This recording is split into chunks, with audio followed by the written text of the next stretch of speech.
Hello, Namaskar. This is First Post and you're watching Vantage with me, Palki Sharma.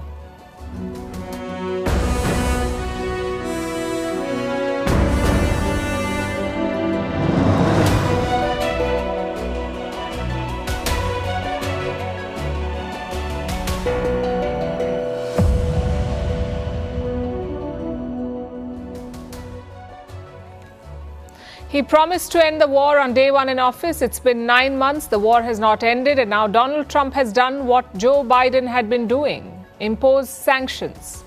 Only this one is worse. Trump has sanctioned Russian oil. This could wipe out up to 5% of global supplies. Will prices go up? And which countries will be the worst hit? We'll bring you the full story tonight.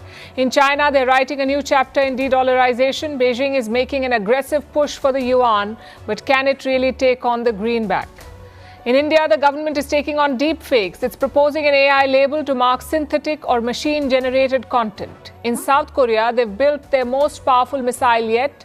They're calling it the monster missile. We'll tell you all about it. Also in focus, why the US has launched strikes in the Pacific, what is Saudi Arabia's kafala system and how its end impacts millions of migrant workers.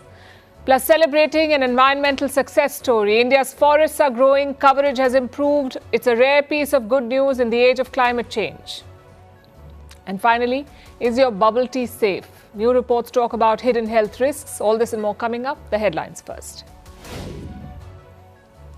Prime Minister Narendra Modi will not be travelling to Malaysia this weekend to attend the ASEAN or the Association of Southeast Asian Nations Summit. Instead, he will participate virtually. External Affairs Minister S. Jaishankar will be leading the Indian delegation. The summit in Kuala Lumpur will host many global leaders, including US President Donald Trump.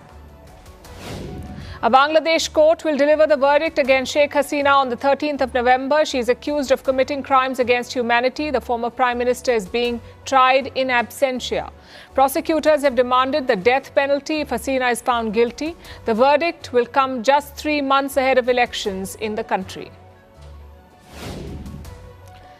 After US Vice President Secretary of State Marco Rubio visits Israel, warns it against annexing the West Bank. This comes after the Israeli parliament gave preliminary approval to a bill calling for taking control of the territory. J.D. Vance said the decision was an insult to Israel's most important ally, the US. Nigerian army repels drone attacks by insurgents. A military barrack was torched. Vehicles and buildings were gutted.